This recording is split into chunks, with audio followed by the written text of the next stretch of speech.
Autodenominado como caçador de zumbis, Brian Patrick Miller se inspirou em videogames e filmes de Resident Evil para cometer suas atrocidades. Levou ao limite sua fascinação por sangue, aproveitando-se da vulnerabilidade de duas mulheres a quem feriu sem piedade com uma arma branca. Disse que fez mais vítimas durante os anos em que evitava a justiça. No entanto, só puderam ser atribuídas a ele provas relacionadas aos homicídios de Angel Labroso e Melanie Bernas. Uma das descobertas mais perturbadoras foi a de um excremento humano flutuando em um canal no norte de Phoenix, Arizona. Isso foi detectado nos arredores de uma área onde a pesca era permitida. Um sujeito chamado Mark foi quem a descobriu e imediatamente informou as autoridades. Mas na verdade não havia muita incerteza sobre a identidade da pessoa, pois anteriormente o corpo sem vida de Angela havia sido resgatado do mesmo canal. Aqui a pergunta é como chegou lá de maneira tão perturbadora. Mas primeiro deixe-me contar sobre Angela.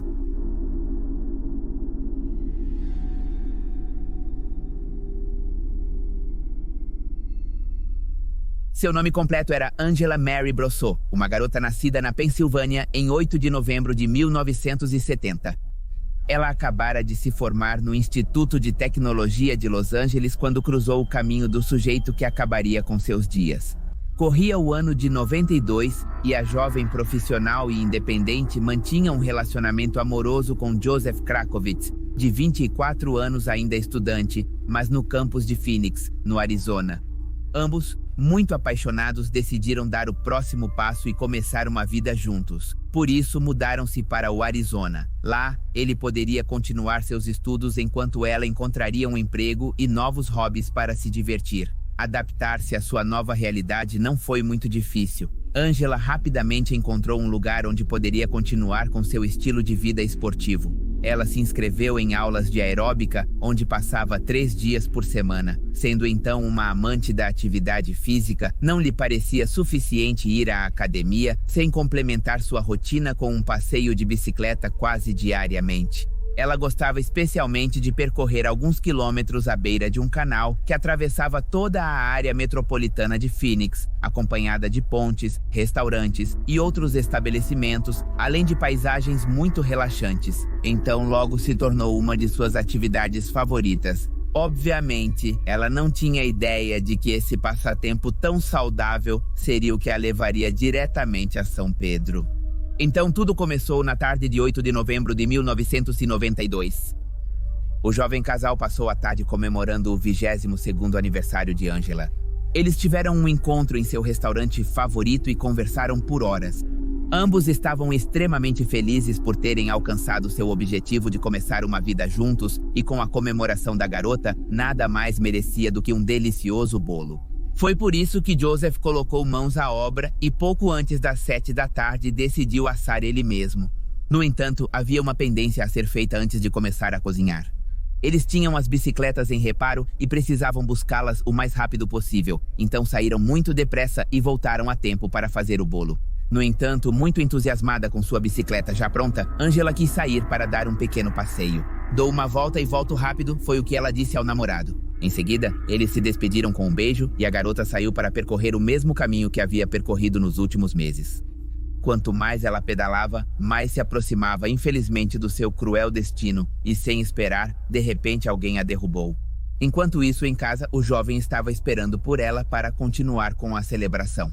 No entanto, com o passar das horas, sem sinais dela, Joseph começou a se preocupar. Ele se perguntava por que sua namorada não aparecia na porta. Era muito estranho que ela demorasse tanto, especialmente considerando a importância do dia. Eles tinham, como eu lembro, estavam prestes a fazer este bolo. Então, quando ele não aguentou mais a incerteza, correu para a delegacia. Infelizmente, a busca terminou no dia seguinte com a pior das notícias. O corpo nu da mulher havia sido encontrado na área do canal do Arizona, graças a um ciclista que passava por lá. Você pode imaginar que a descoberta foi devastadora para Joseph, tanto por ter perdido sua parceira quanto pela maneira sinistra em que ela foi encontrada. Embora não houvesse dúvida de que se tratava de Angela, graças às análises forenses, ela estava sem a parte superior e com cortes profundos na pele.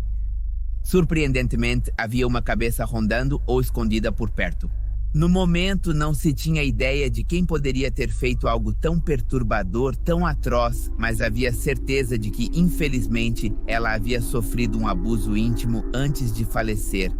Até então, as autoridades, em conjunto com o Federal Bureau of Investigation, já estavam desenvolvendo um perfil criminal que pudesse dar algum indício do suspeito, mas essa tarefa, na verdade, não serviria de muito, pelo menos por enquanto.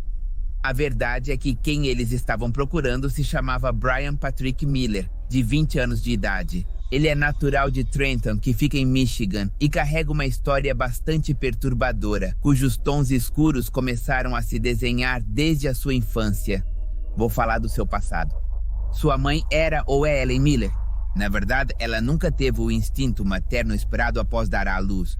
Pelo contrário, devido à perda de seu marido antes do nascimento de Patrick, ela se sentia extremamente sobrecarregada por ter que criá-lo sozinha, o que fez da pior maneira, aliás. Ela nunca teve cuidado com seus comentários depreciativos para o filho, fazendo-o se sentir indesejado, desprotegido e muito menos amado.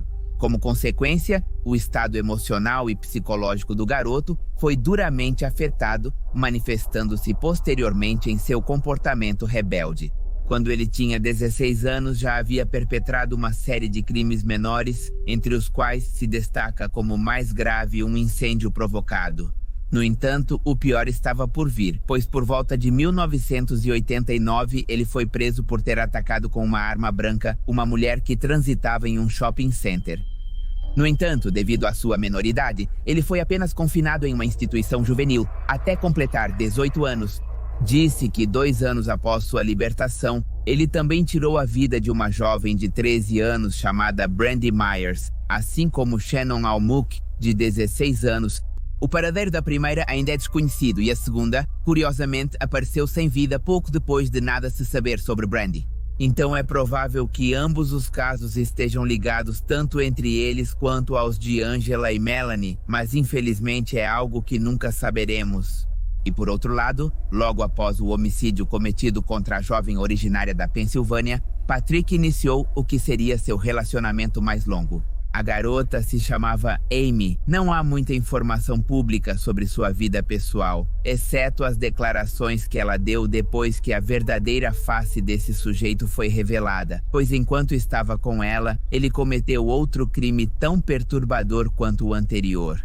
Agora sim, enfrentando Melanie Bernas, essa garota teve o mesmo destino que Angela. Infelizmente, ela tinha apenas 17 anos e estava no ensino médio. Curiosamente, ela também estava andando de bicicleta quando um sujeito a derrubou. Seu corpo foi encontrado sem vida no canal do Arizona em setembro de 93. E não tiveram que dar muitas voltas ao acontecimento para que as autoridades deduzissem que ambos os crimes haviam sido cometidos pela mesma pessoa, pelo mesmo carrasco. Da cena, foram coletadas provas de ácido desoxirribonucleico, no entanto, não havia nenhum suspeito para que fossem comparadas. Infelizmente, devido à falta de evidências, pistas ou até mesmo indícios que apontassem para um possível responsável, os anos foram empoeirando ambos os arquivos, deixando Brian continuar com sua vida como se nada tivesse acontecido. Logo, ele se casou com Amy e levaram uma vida aparentemente normal. Mudaram-se para o estado de Washington, onde o casal viveu sua recente lua de mel em completa felicidade, já que o homem não mostrava sinais de esconder algo muito escuro dentro dele. No entanto, o primeiro sinal de loucura apareceria mais cedo ou mais tarde, e o fez através de comentários muito fora do lugar por parte do sujeito. Ele dizia que tinha a fantasia de tirar a vida de pessoas bonitas e até mantinha um caderno onde anotava os nomes de quem ele considerava belo. Mas essa confissão não foi o pior, mas o fato de que ele contou a Amy que uma vez na vida havia realizado essa fantasia. Ele descreveu Angela com riqueza de detalhes e aí terminou a conversação. A esposa apenas atribuiu os comentários do marido a um inexplicável senso de humor e o deixou ir sem tentar investigar mais sobre o assunto. Incrivelmente, no ano 2000 ainda não conseguiam desmascará-lo e, consequentemente, quase tirou a vida, desta vez de uma jovem chamada Victoria, de apenas 14 anos. Ela morava em Everett, Washington, e teve o azar de cruzar com Brian. Os fatos ocorreram enquanto ela esperava o ônibus para ir à escola. Foi vítima da arma branca do sujeito em questão e quase teve a respiração cortada, se não fosse por um transeunte que teve a coragem de intervir. Infelizmente, entre o desespero e o medo, ela não conseguiu descrever o agressor que conseguiu escapar. Algum tempo depois, Brian teve a audácia de atacar uma jovem chamada Melissa. No entanto, sua abordagem foi bastante diferente das anteriores, pois quando viu a garota caminhando para casa, ele se ofereceu para levá-la em seu carro. Isso porque ele a conhecia de vista de alguns apartamentos que costumava visitar quando ia à casa de um amigo. O homem, em vez de levá-la para casa, atacou-a sem motivo, embora por acaso do destino e por sorte Melissa conseguiu escapar. O próximo passo foi fazer a denúncia, o que não adiantou muito depois que Brian alegou suposta legítima defesa. Ele fez tudo o que pôde para se safar e mais uma vez não foi possível ligá-lo aos seus crimes anteriores. Depois disso, em conjunto com sua esposa, decidiu deixar o local e voltar a morar no Arizona, exatamente onde tudo havia começado. Uma vez lá, seus comportamentos passaram do excêntrico ao sinistro, especialmente na intimidade, pois segundo relatos de Amy, ela conta que de repente ele começou a pedir que ela se deixasse pintar com alfinetes, isso para fazer sangrar e posteriormente consumir o sangue diretamente de sua pele. Começando com isso, aos poucos ele pediu coisas cada vez mais absurdas, chegando ao ponto de inspirar medo nela, fazendo com que ela nunca ousasse protestar ou recusar qualquer pedido absurdo desse sujeito. Ao mesmo tempo, ele começou seus estranhos hobbies que finalmente o batizaram como o caçador de zumbis. Fantasias, convenções de terror e até um carro personalizado como uma patrulha salpicada com sangue falso lhe renderam bastante popularidade entre o público amante do terror. Costumava tirar fotos com policiais e se exibir como se estivesse muito orgulhoso com a aura sádica que o cercava, que por sorte em algum momento da relação, o tema do divórcio foi colocado em pauta, mas nesse instante já haviam gerado uma filha, que por motivos desconhecidos ficou sob a custódia deste monstro. Mas a vida passou em completa normalidade. Bem, normalidade entre aspas para Patrick, até que uma nova investigadora e genealogista pegou o caso de Angela e Melanie em suas mãos. Seu nome era Colin Fitzpatrick, que no final de 2014 mergulhou em sua pesquisa usando um método bastante peculiar baseado na genealogia genética de investigação e incrivelmente encontrou o sobrenome de um possível suspeito, este pertencente a Patrick Miller.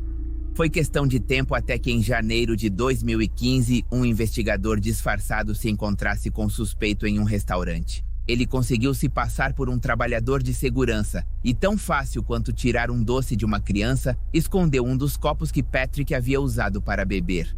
Finalmente, eles tinham com isso uma amostra de ácido desoxirribonucleico, com a qual comparar as evidências extraídas da cena do crime dos anos 90.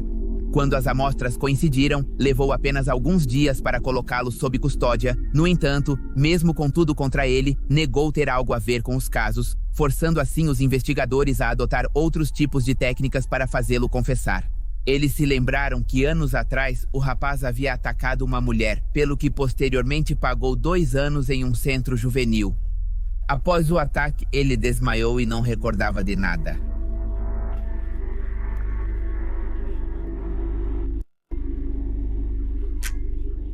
Após a entrevista e dada a evidência tão contundente, não restou outra opção senão alegar instabilidade emocional, garantindo que o homem sofria de algo conhecido como transtorno de identidade dissociativa, consequência da complexa infância que teve que viver. No entanto, após alguns exames psicológicos, determinou-se que no momento dos acontecimentos o homem estava completamente e absolutamente são, por isso ele foi declarado culpado de todas as acusações. Culpado de 2 acusações de assassinato em 1º grau, culpado de 2 acusações de tentativa de agressão íntima e finalmente condenado a 2 penas de morte não sem antes cumprir 24 anos atrás das grades. Agora os conhecidos casos como assassinatos de canal têm a justiça que mereciam depois de tantos anos.